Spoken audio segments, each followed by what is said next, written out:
Okay. Well, welcome to the latest episode of the OwnLife Vapor Podcast. This is actually 007.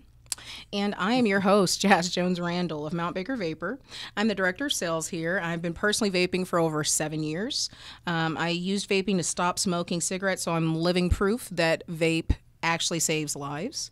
And we'll be covering some exciting topics today, starting with fighting the good fight, how to stay abreast to FDA and Prop 65 regulations. We'll also go over communicating the value of vape to your customers, how to do it and why it's necessary. We're going to spend some time diving into vape to be vital and why 50 plus smokers are an undersaturated marketplace, but how you can capture it. And last but not least, we'll discuss vape partners, who they are and how you can find them.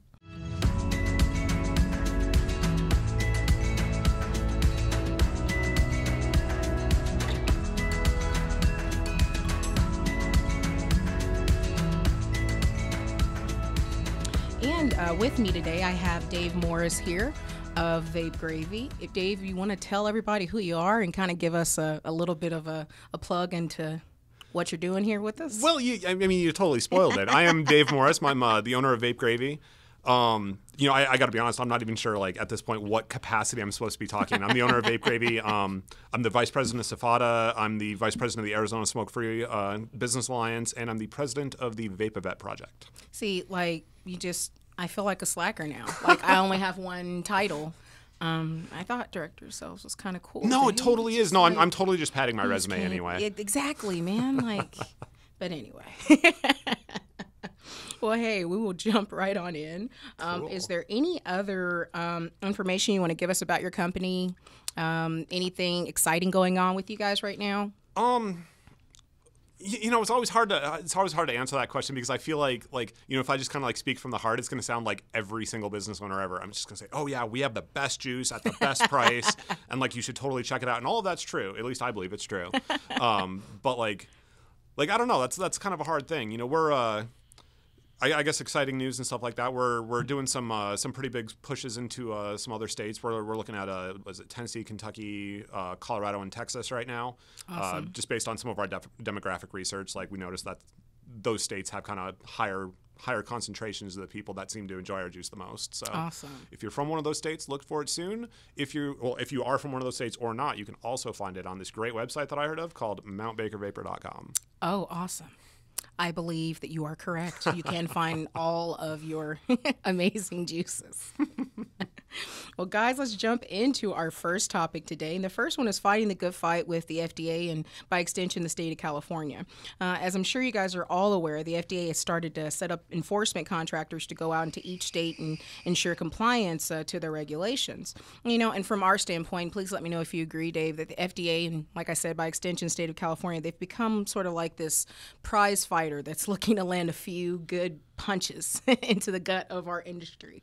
Well, and that's where it's kind of become. I would agree with that on California. Yeah. And up until, call it a year, maybe a little bit more ago, I would have agreed with that with the FDA. But honestly, these days, I feel like even though we're certainly not where we need to be with the FDA yet, I feel like they are at least starting to understand, who we are, what we do, and how important our products are to, just the country in general and public health and whatnot. Awesome. And our understanding is that vape shops are starting to get involved in the FDA fight. They're reporting non-compliant brands. They're in relationships with juice manufacturers who aren't up to par and that whole gambit. Mm-hmm. With so many different bills and initiatives that are swirling around in our whole digital hemisphere, how can a vape shop stay abreast of the regulations, Dave? Well, the main thing I would say is getting that, it's easiest to get that information from, like trade organizations and stuff like that. Here in Arizona, we have the Arizona Smoke-Free Business Alliance. I know I get emails from them just all the time. I know Safada does that. There's other national organizations that do the same thing. Because honestly, keeping abreast of the FDA regulations is more than a full-time job. Yeah. So, if everybody's kind of just doing it independently, it's a huge waste of time just because of how much efforts are being duplicated, and then somebody's going to get some bad information, and it's just kind of tough. So, I've actually been using this quote a lot lately when I've been talking to shops about advocacy. But Benjamin Franklin said when they were kind of discussing, hey, should America be a country? He said we either have to hang together or we're going to hang separately. And that's I can't say how true I really feel like that is here. If we're all trying to fight the FDA on our own, or if we're, fighting between each other for whatever reason, like, we are not going to survive this, quite frankly. But, I think the best chance that we have is if we all get together and we combine our efforts and combine our resources and really show the FDA that we're not just, we're not the industry that we were, 5, 6, 7 years ago. Exactly. We are a real adult, grown-up, mature industry that's doing important things. And they're taking notice of that already. So we just, kind of just need to amplify those efforts, I think. Awesome. And one tidbit for me is one organization that a lot of people don't know about, or if they do, they haven't joined, is the National Association of Tobacco Outlets. And it's one of my favorite sources because it covers local, state, and federal issues. And really it works to enhance the business interest of retailers in our space. And it also advocates to protect tobacco consumer rights and tobacco consumer interest. So if you advise your customers in your store to join NATO, it'd be, and not the NATO that Trump is tearing apart, the NATO, the National Association of Tobacco Outlets, NATO. It would also be a good option for a vape shop that's looking to remain on the helm of the vaping industry. Yeah, absolutely. And it was a funny story. I was just talking to a store owner just to tell you how the enforcement is working. I was just talking to a store owner a few days ago, all the way in Buckeye, that little, I think it's a tiny little podunk town in rural Arizona, right on the border of California. And he was talking to me, and he's thinking of phasing out his house juice, and even though it has the highest profit margin. And the reason why is because there was an undercover FDA/Prop 65 enforcer bought one of his bottles in Arizona. Then he signed up for his mailing list, but he gave a California address. Oh, jeez. And one of the items that he wanted, or claimed he wanted to buy, was out of stock. So the owner said he'd mail it to him. So he completes the sale on the computer, and then the moment that he does, out comes his Rent-A-Cop badge and his enforcement ID, and he cites the owner for a Prop 65 violation and said his agency would be in touch. And so meanwhile, the owner was just trying to make a living, and he's been roped into this hysteria for some unknown reason. And so moral of that story is that the biggest mistake that any business owner could make right now is assuming that they're too small to be a threat. Yeah. If the current election has taught us anything, it's that you don't ignore any threat, regardless of how small it appears. You just don't ignore it. That's very true. So yeah, no, I agree with you on that. And I think the regulations are getting to the point that, like, it's hard for one company to, regardless of size, to kind of do everything. Right. I'm seeing the at least in my experience, I'm seeing the industry kind of turn into, different companies kind of working in partnerships, where you have you have your hardware person, you have your juice manufacturing company, you have the retailers, you have the online retailers. And, obviously some people can successfully do more than one, but especially if you're one retail shop, like, keeping up with the compliance issues on the manufacturing is, it's difficult. And I'll say, like, I'm a manufacturer full time. That's the only thing I do. Yep. And even with that, it's difficult to keep up with the compliance course. stuff. So I can only imagine trying to do that and run a retail shop. Oh my God, I know. I mean, just like, would you agree, Dave, that find an FDA and Prop 65 compliant juice, period, would be probably just make sure you're finding an FDA and Prop 65 compliant juice would be a top priority for any vape shop right now. Yeah, absolutely. Unfortunately, like, while it's not a perfect solution, the FDA's registration thing is publicly viewable. So, like, as a shop owner, if somebody comes in and they say, "Oh yeah, no, don't worry, our juice is totally registered," you can check that. And it doesn't, like, cost money to check that or anything like that. Awesome. We actually we got a domain name and just forwarded the domain because they made it kind of hard to find. Oh yeah. So we registered. It's registeredvape.com. And if you go to that, you can just type in, that's not our website. It's just a redirect to the specific part of the FDA website. Awesome. And you can just type in the name of the juice and it'll show you whether it's registered or not. Awesome. Now, Prop 65 is a little different. To my knowledge, I'll admit, like, I don't do a lot of business in California right now, so I kind of just, actually, I took a lot of your guys' advice on the compliance for the labels and stuff like that. But to my knowledge, there's not like you don't have to be registered with California for that, right? You just have to have the right verbiage on the bottles. That's correct. Okay, yeah. And then I'm sorry, I should have asked this before we started the podcast, but do you remember there was a website that some of your folks gave me that had the exact verbiage and stuff that you had to have? Let's see. Yeah, it's like actually a truncated version. I think it's Prop 65. It was like Prop 65 info, maybe? Yeah, something like that. Prop 65 exposed or info or explained, something like that. And it gives you the truncated version of what you can include on the bottle instead of having to go through and find one element to list as an addictive chemical across all multiple lines. So that would be the easiest way to do it, is to find that little truncated version. Yeah. But yeah, it is, I can't remember the name of that, but yeah, that is something that we probably should get. Yeah. There are resources out there, and I remember, like, I was actually able to find it reasonably easily just by Googling. I think I just Googled Prop 65 info and it came right up. I could be wrong about that, though. Awesome. But yeah, the information is out there, and as a retailer, it's important that you don't carry non-compliant juice, because the juice company's not going to be the one that gets in trouble. Nope. You are. That's exactly right. Which is, for me as a juice company owner, that's great.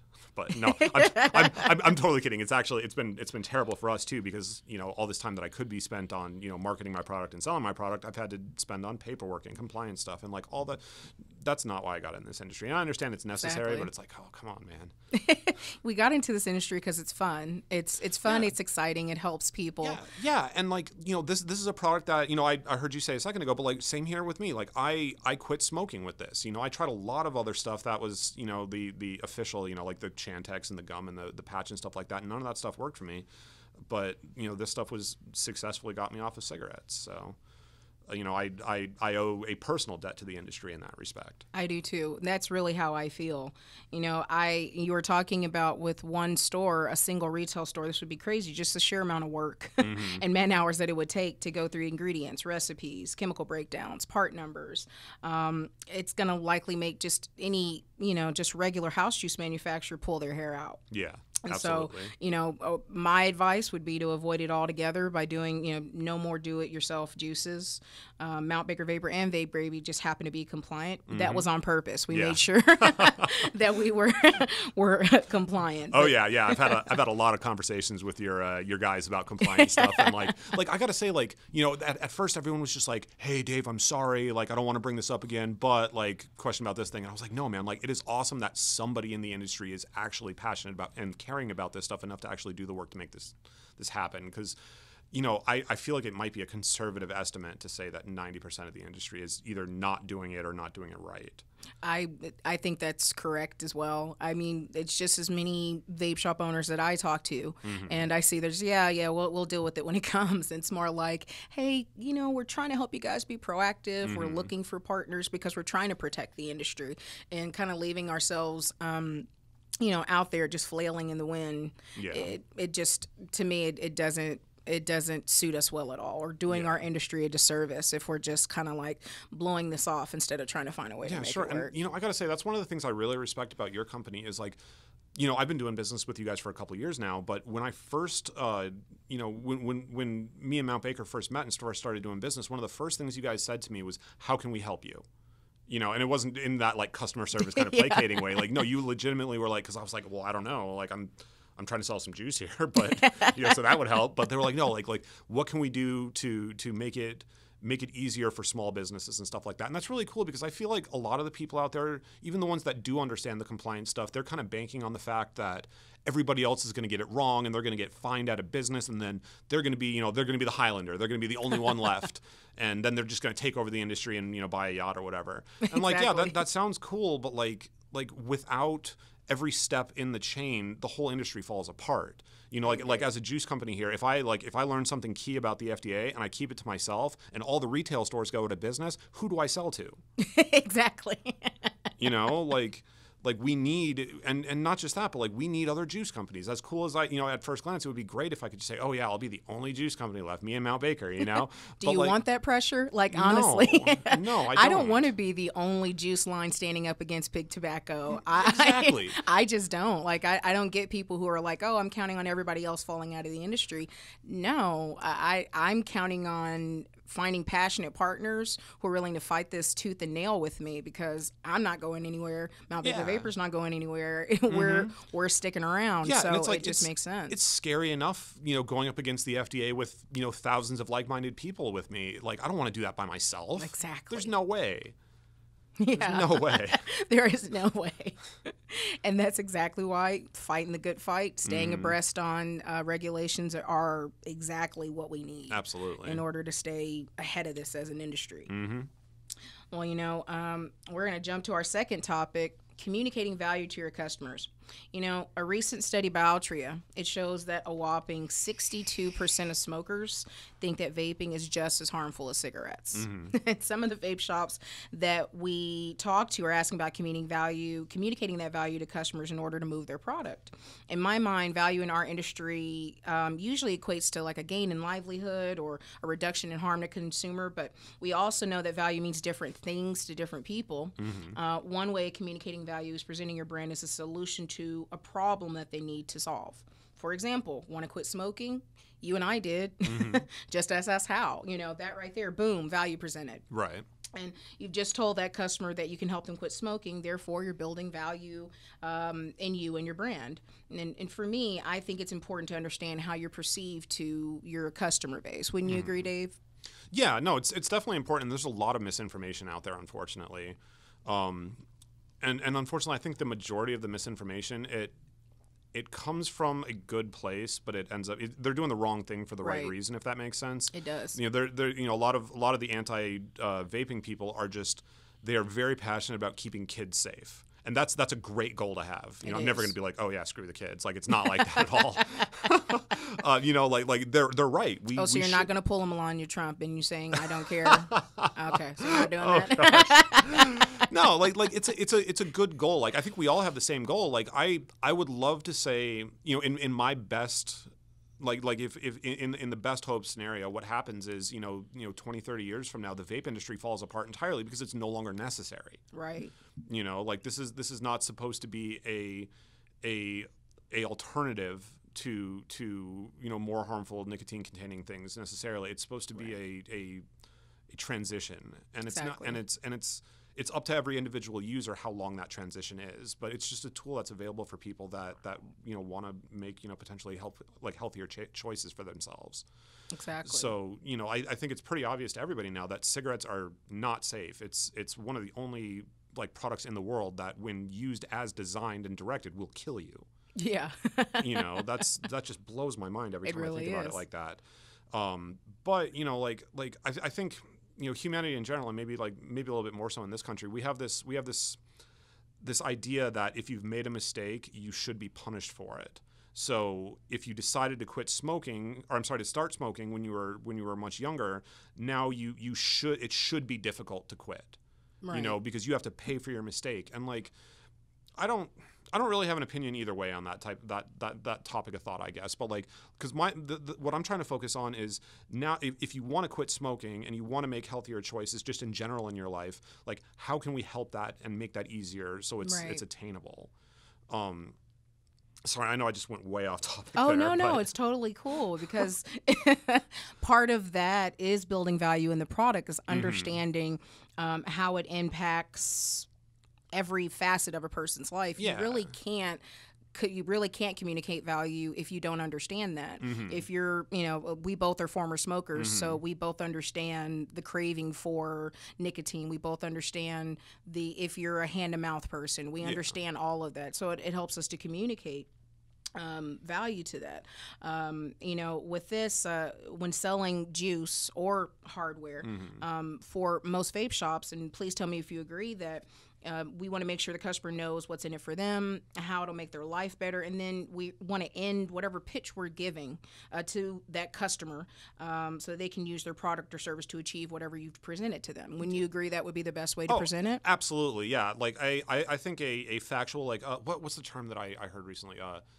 The informed consent. Informed consent. Exactly. I'm totally on board with that. If we can give accurate representation of what our products are, how to use them, what you can expect, even if it's just my own personal story with what I went through with that, I think that's better than saying we should ban this product because we don't understand it. Exactly. Or spreading misinformation because if you tell the truth, it's not harmful enough to that product, which is what I feel like what a lot of our opponents are doing. They say, hey, we don't want kids to vape, so we're going to spread this lie around that vaping is this monstrous thing and it's worse than cigarettes. how do you be? I can't. Aside from like self-immolation, like what's worse than cigarettes? That's like that. And I've heard that from people because like that, and I don't blame them because these people are just repeating what they've heard. But like there is some very nasty things coming out, and I wish I could talk to these people that are spreading this misinformation to begin with, and try to make them understand that like for every smoker that you can convince that vaping is worse, there's a very high chance that person is not going to use vaping as a transition off of cigarettes, which means that they are going to continue using a product that, again, when used as designed, will kill you. Exactly. Sorry, I'm getting all hyper about it now. Oh, no, it's totally cool. I mean, I see your passion. That's the thing. You're just like, seriously, man? Yeah. Why are you making it so hard to help people? Yeah, because it's the same. I completely agree. Yeah, because these people, like, I feel like they think it's like, oh, well, if you don't want to smoke cigarettes anymore, just stop smoking cigarettes. To which I say, oh, great. Yeah, that'd be cool. I wish it was that easy. To the people who get drunk on every Friday or Saturday night, ask them to go without their, lemon-flavored vodka, and they're going to lose their mind. Yeah, exactly. I just think we've been sort of like unfairly targeted because, I mean, if you look at the vices, gambling, smoking, even prostitution in Nevada, for example, anything that's a vice, no one's like walking around going, oh, okay, well, alcohol is the worst thing that's ever happened to humanity. Not since the 1920s anyway. Yeah. Not since Prohibition. But I kind of feel like we're in vaping prohibition. Sure. Like we're actively fighting to remain relevant before they kill our entire industry. And, that's and like... You would think that the people that were trying to ban it would realize, like, based on history, I'm glad you brought up the things like Prohibition and I'll use the war on drugs as another example. Right. Like, it turns out that telling people that they're not allowed to have a certain thing that they want doesn't make them be like, oh, you're right, government, I'm just not going to have that thing. It creates black markets. And it makes things worse. Right. Because there's also a certain, percentage of the population, both adults and children, that will say, oh, like, I never really cared about that thing about over there before, but now that you say I can't have it, now I want it. Exactly. That's literally what happened with pot, for example. Everybody... the moment they told people in Ohio, no, that's never happening, all of a sudden, they've gone through 3 state sessions immediately. So it doesn't work. It really doesn't. Yeah. So, and I feel like just like the general mentality behind that is, it's basically saying that we as citizens are stupid. Right. Because they're saying you don't have the intelligence to make your own decisions, so we're going to make them for you. And, I'm not here to say that everybody should vape. I'm not even here to say that every smoker should vape. I'm just here to say if you want to vape, you should be able to vape. And if you don't want to vape, that's okay too, whatever. Everybody gets to make their own decisions, but they shouldn't take away adults' rights to make certain decisions because some people are not responsible with it. I agree. I totally agree. And just one more last tidbit here under communicating value, making sure to monitor, measure, and improve. And this is really the only way we can know if our attempts to communicate value to our customers or to dispel misinformation are really working. Build a baseline, set some predetermined metrics for success, keep measuring and improving until your entire communication strategy is deemed as effective so that you can keep pushing. All right. Our third topic here is vape to be vital and how to break into the 50-plus marketplace. Senior vaping, according to the same Altria study, has risen by over 39% in 2017. Excellent. And I mean, that's just really, really awesome. With the pressure that came down on Juul earlier in the year for appealing to minors, forward-thinking manufacturers like Mount Baker Vapor, Vape Gravy, we're starting to focus on undersaturated markets like senior smokers. And, it's funny, they're ignored as a customer base because, honestly, they're the closest to dying. So people are like, yeah, I'm only going to get 3 years of business out of that. I'm not focusing my efforts toward that. But they're like, yeah, I mean, it's really true. Sorry, no, you're right. I'm so honest, I'm almost too honest. Yeah, I think they call that, I think they call that brutal honesty. That was brutal. They're like, they're the closest to dying. Like, they're going to drop dead any minute. That's literally the idea you get when you're talking about senior smokers. You're picturing as someone who talks like this and who's trying to get off of smokes. And, they're also the most resistant to change. If they've been Sure. smoking Camels for 50 years, they still want to smoke their Camels. But, there is a group of seniors that's sort of like hidden among these smokers that I'll ironically call health conscious. Right. Because these are the people who've been put in a position where they need to quit, either for health reasons or because there's outside pressures from family or friends to quit.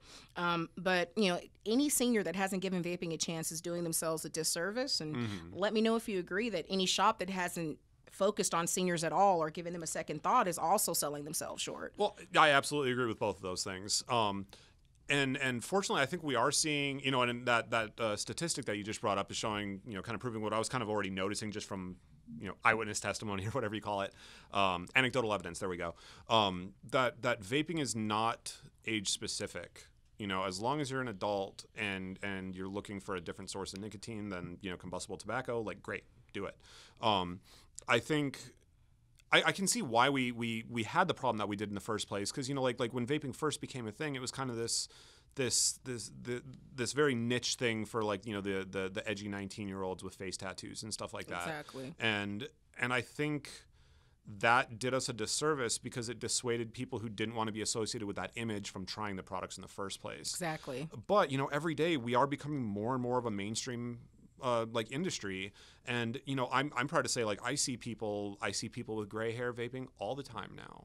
Yeah, I do too. And that's really cool, because like I've had conversations with shop owners and stuff before about things like cloud competitions and stuff like that. It's like, hey, that's cool if that's what you're you want to do with a certain amount of your customer base, but just be careful about that stuff, because like if a 55-year-old walks in there who's ready to try giving up cigarettes after 40 years, and that's his first impression of vaping, he's just going to turn around and go to the gas station and buy a pack of Marlboros. That's exactly right. And again, not to be like hyperbolic, but that means that cloud comps could potentially be literally killing people. Exactly. So and like I'm guilty of that too. When we did events for our company when we were first starting out, we did a ton of cloud comps, and like pre-August dates we did giveaways and stuff like that. And it's that's not what the industry should be, in my opinion. Right. I completely agree. Definitely agree. And and I'm really glad that vendors like you and manufacturers like you realize that hobbyist isn't the only marketplace. Yeah. A lot of people are just like, oh, well, that's everything that I see.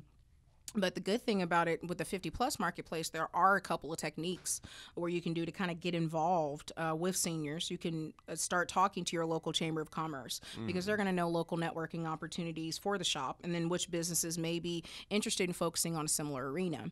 For example, Dave, Vape is a partner of ours in the Vape to Be Vital program, and we're aiming to reduce the number of senior smokers by 1 million by 2020.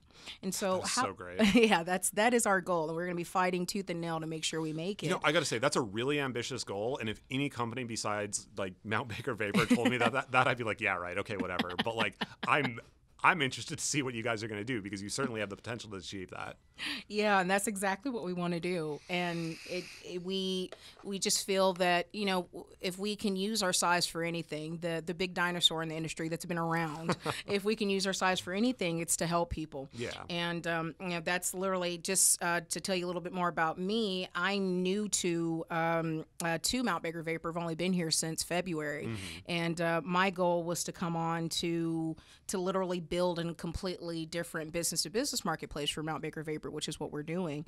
And Senior Smokers, Vape the Right to Be Smoke-Free Coalition, all of those goals and initiatives are focused to open us up to multiple marketplaces, just so we're not limited based off of whatever our customer segment might be. Because I know for the last 7, almost 8 years for us, we were catering to hobbyists, and so that's why we're coming back. That we're relaunching this series, because we're a completely different wholesale program now and a different business-to-business program. Right.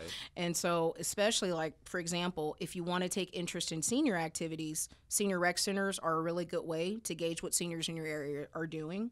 Once you figure that out, it's just really a simple matter of focusing your sales and marketing efforts towards the activities to reach them. And, one thing that you want to do when you're trying to reach out to senior markets is to make sure that you are definitely giving special consideration to anybody who might have health issues.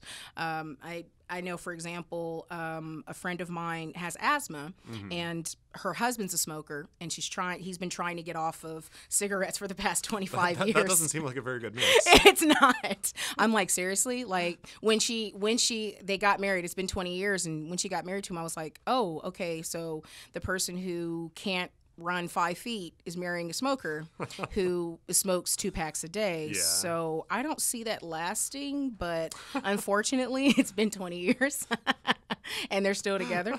But we're trying to get him on vape, and he's over 50, so he's like a perfect example of the orneriness that that we've seen. But one way that we definitely can help, because a large majority of seniors are also budget conscious, and both of our brands appeal to both budget conscious and those who want premium lines. So it really does depend. So ensuring that we carry a quality product at affordable price is always of utmost importance when we're running a vape shop. I don't really have anything to add there because you just took the words out of my mouth. Like, no, I totally agree with that. I feel like there's definitely a lot of juice out there that they're just trying to make a little bit too much money per bottle. I agree with Mount Baker Vapor's business philosophy of, if I want to make a lot of money, I'm going to sell a lot of bottles and make a little bit of money off each one. Exactly. That really is our philosophy, because a lot of shops are making the mistake, and let me know if you've seen this, Dave, where they're only carrying premium lines, because that's where the industry seems to be going, right? You're seeing all of this. But unfortunately, as more juice companies realize the reality of the cost of compliance for every single one of those premium lines, we'll start to see less and less premium lines and more of that compliant line, don't you think? And not only that, but some of the premium lines that stay around are going to end up raising their prices because there's less competition in the industry. Exactly. And I don't see that as a thing that you're going to do. I know that's not a thing that I'm going to do. One thing I really respect about you guys, and like I'm in kind of a similar boat here, is you don't necessarily set your prices based on what other people are doing. You just say, you know what, like, this is a fair price for this bottle of juice. Right. And like, I like that. I think that's great. For me personally, like, I set my prices as what would juice have had to cost 6 years ago when I started making juice, for me to never have been inspired to go out and make my own juice. Because, like 6 years ago, it was like the most 30 mils were like $25 or something like that. Right. And that's that was ridiculous. Insane. That's way too much. Way too much. Especially because, when a lot of people first started talking about vape, they were touting both the health benefits but also the financial savings. So that's what to me was hysterical. Like, oh, you can save money. A carton of cigarettes might cost you $90, but you can save money buying this 30 mil and it'll last you a week, the same as that carton of cigarettes would. But we all know it. 30 mil is not going to last all week unless you're taking maybe 1 or 2 puffs a day. Well, to be fair, there was a time that I was never able to get a week out of a 30 mil, but I could get like 3 or 4 days out of a 30 mil back in the day. Right. But the issue is that the hardware has changed, and it's changed for the better, absolutely. Right. But back in the day, it was like you just had these like little teeny clouds, and honestly, I don't really care about the cloud size, but the more juice you vape at, per puff, the more flavor you get, and the more like closely you can kind of regulate your nicotine level, which I think is important. So these higher output devices now just burn through juice a lot faster. Right. So yeah, like I couldn't make a 30 mil last more than like 2 days at this point. Exactly. And I would actually have to actively try to say, okay, I'm not getting any more juice for 48 hours. So you don't actually need nicotine right now. So put it down, Dave, You'd have to be just measuring yourself. Nobody wants to do that. Yeah, kind of like rationing exactly. Like, I'm going to ration this. I'm only going to take 6 puffs. No one wants to do that. Yeah. See, fortunately, there's companies, and I'll be honest, I wish pre-August 8th, 2016, that I had made a 240 mil. I really do. I'm so jealous of you guys for the fact that you guys have those. Oh, and by the way, since we're talking about 240 mils and we were talking about VapeOvet earlier, I just want to say on behalf of VapeOvet, thank you so much for the 3,000 some odd bottles that you guys gave us because of that promotion. That was so great. Welcome. So I just realized that I'm still on a podcast and I'm not just having a conversation with you. So give me 2 seconds to describe what happened for those of you who are not mere jazz. So a couple weeks ago, Mount Baker did this promotion where it was just for the weekend, I think. For a weekend, for every 240 milliliter bottle that was purchased off their website, they donated a 30 milliliter bottle to VapeOvet. And they hit us up and they were like, hey, we should do this. And I was like, yeah, great idea. I guess I didn't really have an expectation of how many bottles we would get out of it, but it was not 3,000. Like that was, yeah. When you guys showed up with those bottles, I was just like, whoa, like what are we gonna do with all this? But of course, the obvious answer is we're gonna send it out to veterans and their families, and they're gonna love the hell out of you, and they're gonna love the hell out of us, and they're hopefully not gonna be using cigarettes. So on behalf of VapeVet, on behalf of the veterans they serve, thank you so much. Oh, you are so welcome. You're so welcome. That's again exactly what we want to do. We're forming partnerships, and that actually leads us into our last topic. Oh, look Vape at that. Partners, who they are and how you can find them. And as our industry becomes more competitive, the need for partners in vape has just become increasingly high. We were talking about state level advocacy groups, a great way for shops to seek out partners with similar interests, but getting involved, doesn't it do wonders for your internal morale? Like when you're talking about your teams, because it reminds us all of what we're fighting for. Oh yeah. And it gets us excited about how we can affect change. And let me know if you agree, Dave, that one essential vape partnership you'd want to have is with the American Vaping Association. Oh, yeah. Mainly because they are our champions to progress for our entire industry. And Greg and his team. Yeah, I was going to say, Greg Connolly and his team are incredible people. Holy, yes. I've actually had the honor of meeting him a couple times, including at the last Safada conference I was here in Phoenix. Awesome. And let me say, like, Greg is such a phenomenal speaker. He just has so much important stuff to say, and he's obviously very passionate and very knowledgeable about what he's saying. And then I had to speak after him, and that was just the worst thing ever. Because I was like, I gotta follow that up. Like Greg is probably one of the best speakers I bet in the industry. And then after that, I was like, hi guys, I'm Dave. We saw him in Atlanta. Our assistant marketing director and we saw him in Atlanta, and he got up and he was talking. And I didn't even want to ask him a question. Like, you don't even want to raise your hand and be like, can you explain that further? I just felt like a bumbling idiot when I was just like, hey, that sounded cool. Yeah. That was pretty much all I could do. The moment that Greg started talking, I was just like, that was really, really cool. Yeah. No, Greg is... So there's a lot of people out there that are trying, I'm not going to say trying to be like Greg specifically, but that kind of want to be famous for vape knowledge that certainly come up short. But Greg Connolly is not one of those people. Like, I can't say enough good things about him. I can't either. I mean, they do an amazing job of partnering with manufacturers and retailers and then other advocacy channels just to bring awareness to the challenges that we face as an industry on a day-to-day basis. And you are a huge proponent of partnerships and advocacy. Absolutely. Can you share some of the ways that Vape Gravy, Sonoran, and VapeVet, how do they find partners? I wish I could say I have this like master plan strategy, but like honestly, my strategy not only for advocacy but for business, for even my personal life and everything is just I try to meet as many people as I can all the time. I want to meet everybody. I want to talk to everybody. I want to know at least something about them. And then as soon as I know something about them, I figure.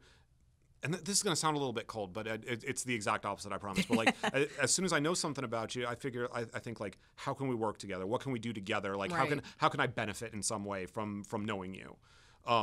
So a lot of it is just, actually, I'm going to use Jonathan as an example, if that's okay. Yeah. Jonathan Wade from Chewy's Vapes.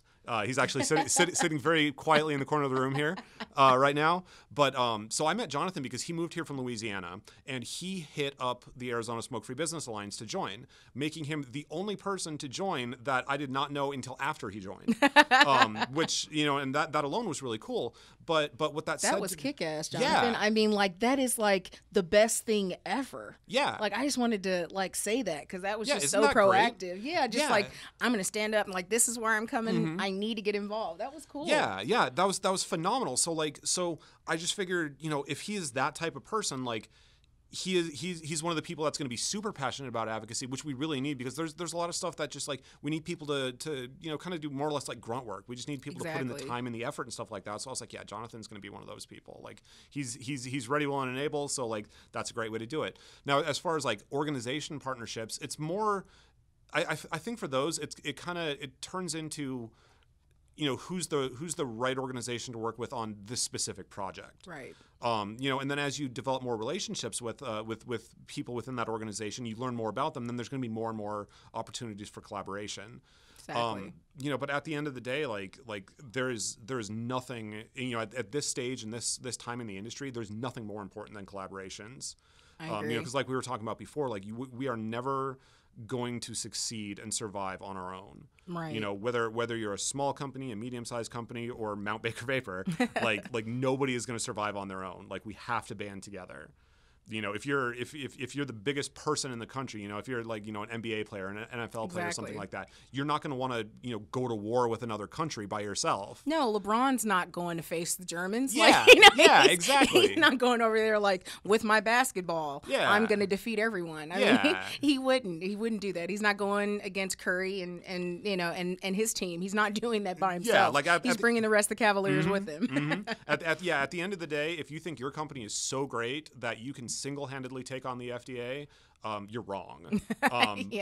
Or you should hit me up because we need your help. Exactly. I want whatever you're taking that makes you believe you could fight the government agency that's that, just right. like I want some of what he's exactly smoking. Like what is in your vape, dude? Right. Like if you think you can take on the FDA alone, you're like, you know what, you might want to open that pod and show me like something that's in there, because if you think you can take on that monster, even Big Tobacco with their billions is like, you know what, we got to do this together. Yeah, even they're saying it. So when they're saying that, come on, it's just stupid to be like, I'm gonna be the David taking on the Goliath. It's just why be David when you can be a Goliath? Because there's strength in numbers. That's not the first time I've heard that metaphor given my name and my propensity to fight with the FDA. Yeah, David, that's you. He is the damn David that's trying to fight the modern day Goliath. Yeah, but I'm not going at the FDA with a slingshot. I'm going at the FDA with thousands of my friends that are trying to save their own businesses. Now you're also. going through with that an makes AK-15 with the bump clips, so that it just gets crazy, like insane and unregulated and uncontrolled. I gotta say though, and I know this is slightly off topic, but when I first, got really involved into advocacy, that's really the way I thought I saw things. It's us versus them. But I really don't see it that way anymore. Neither do I. I think the FDA is kind of coming around. The vape industry is becoming a little less militant. Yep. Because I think on our side we're starting to realize maybe cartoons on our labels is not a great idea. Maybe this blatant trademark infringement is not a great idea. All these, I know what you're saying, but it's okay because of this loophole. No, that's not a great idea. I don't, and whatever, to everyone listening here, whatever loophole you just thought of when I said that, that's the one I'm talking about. Exactly. There's a lot of them, but the one that you're just thinking of, don't do that thing. That's the reason that loophole is there, to try to trap. Yeah. And that's really what and as partners, for anybody listening to this, that loophole exists so that they can trap people like that. Yeah. They're looking for people who are well-meaning, who really just want to get by. They're not looking for people who are trying to skate around the laws or, cut corners. They're looking for people who are willing to regulate this product so that it can truly help others in a regulated setting. Well, I also, I have a theory. I think that's one of the reasons that the FDA regulations are very vague on certain topics. I agree. I don't think they're intentionally trying to be confusing. They're just trying to make it so there isn't a loophole that you can say, oh, based on you misspelled this word right here, so it doesn't count. So that means I can do this. If they word it kind of vaguely, then they can kind of enforce it more based on intent than on the actual minutia and details. Exactly. But one thing I also want to add to this whole thing about partnerships is I am looking for, and I don't even know if this is possible, but frankly, every day it's looking a little bit more likely, at least, that one day the FDA is going to be one of those partners. That's what I'm hoping because too. they recognize the value of the products. They do. And frankly, at least this year, a lot of the concerns that they brought up, I hear that and I'm like, oh, I wish you hadn't said that, but they're not wrong. Exactly. Saying stuff about marketing to kids and trademark infringement. It's I don't want the whole industry to be known for that, because that's not the whole industry. No. But there are some bad actors out there doing that, and they are wrong. Yes. Those people should stop doing that stuff, because frankly, there's nothing more aggravating to me that when we go talk to legislators or talk to whoever, trying to spread the good word of vape, Exactly. and we say, oh yeah, these things that you've heard, they're not true, and then they hold up a bottle and they say, oh, what about this? And I just think, oh.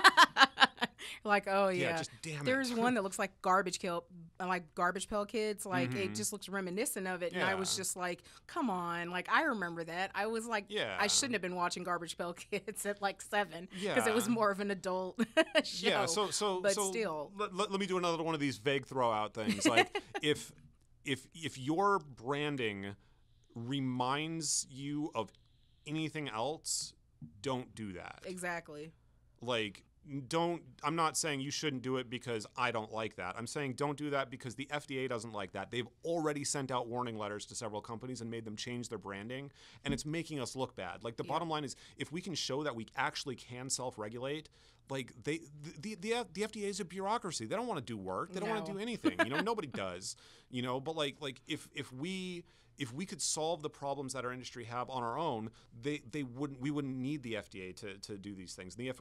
Let me rephrase that. The FDA wouldn't feel that they need to do these things. Exactly. So, as we come closer together where, the vape industry is starting to recognize some of the problems that we're having, and the FDA is starting to recognize the myriad of benefits that we provide to the population, we are slowly coming together. So I look forward to the time that we're close enough to shake hands and we can be partners with them on this. I agree.